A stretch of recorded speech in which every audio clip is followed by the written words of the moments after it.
ప్రత్యేక చట్టం తీసుకొచ్చి గుండె జబ్బులకు వాడే స్టెంట్ల ధరలను నియంత్రిస్తామని తెలంగాణ ప్రభుత్వం హామీ ఇచ్చింది. గుండె జబ్బులతో చనిపోయే వారిలో తెలంగాణ ప్రజలే సగం ఉన్నట్లు కాంగ్రెస్ సభ్యులు ప్రశ్నోత్తరాల్లో ప్రస్తావించారు. స్టెంట్ల ధరల్లో దోపిడీ సాగుతోందని అధికార పక్ష సభ్యుడు శ్రీనివాస్ గౌడ్ చెప్పారు. స్పెషల్ ఆఫీసర్లను నియమించి దోపిడీని అరికడతామని చెప్పారు మంత్రి లక్ష్మారెడ్డి.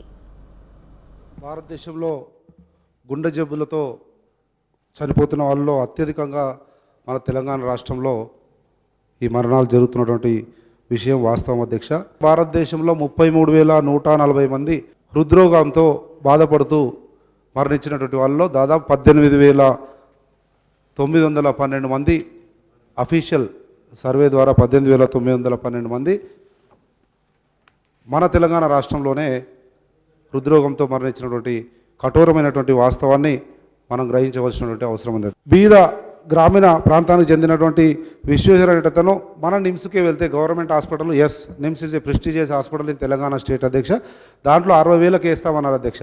60,000కి స్టెంట్ వేస్తామంటే ఇంకా తక్కువకో లేకపోతే క్వాలిటీ మంచిగా ఉంటుందో అని ఇంకో కార్పొరేట్ హాస్పిటల్కి పోతే అక్కడ 1 lakh రూపీస్ చెప్పినారు. ఇంకొక హాస్పిటల్కి పోతే 125 చెప్పినారు, 150. ఆ రకంగా వేరే ఒక్కొక్క హాస్పిటల్లో ఒక్కొక్క రకమైనటువంటి రేటు చెప్తూ ఒక్కొక్క రకమైనటువంటి, అంటే డబ్బులు ఎక్కువ పెడితే మంచి ట్రీట్మెంటు, మంచి స్టెంటు, లేదా డబ్బులు తక్కువ పడితే స్టెంట్లలో క్వాలిటీలో ఏమైనా డిఫరెన్స్ అనేటువంటి అనుమానాలు అయితే ఉన్నాయి.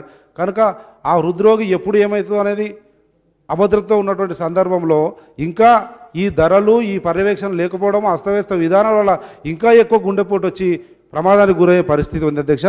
ప్రైవేట్ హాస్పిటల్స్లో ఈ గుండె జబ్బుతో కనుక మనం హాస్పిటల్ పోతే ఈ స్టంట్లు వేసేటువంటి పేరుతో విపరీతంగా వాళ్ళ నుంచి డబ్బు లాగడం, హాస్పిటల్ టు పేషెంట్ వరకు వచ్చే వరకే దాదాపుగా 650 కొన్ని రకాల స్టంట్లు, డ్రగ్ ఎల్యూటింగ్ స్టంట్లో 650% లాభం ఉంటా ఉంది వాళ్ళకు.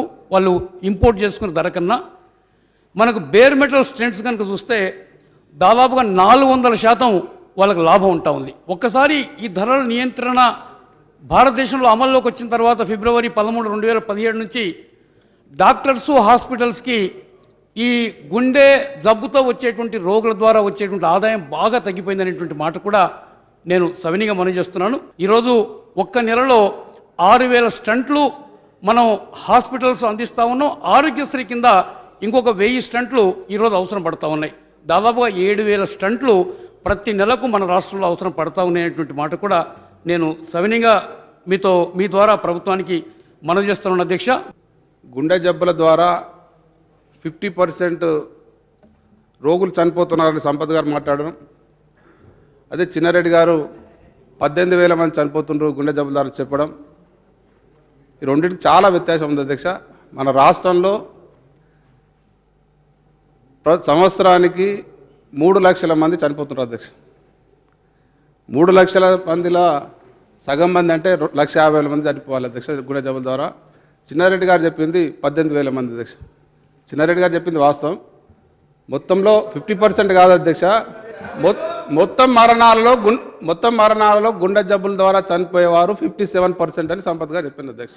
అది కూడా తప్పే అధ్యక్ష, అది కూడా తప్పే అధ్యక్ష. సరే, మీకు ఎవరెవరు చదివి ఉండొచ్చు, మీ తప్పు కాదు.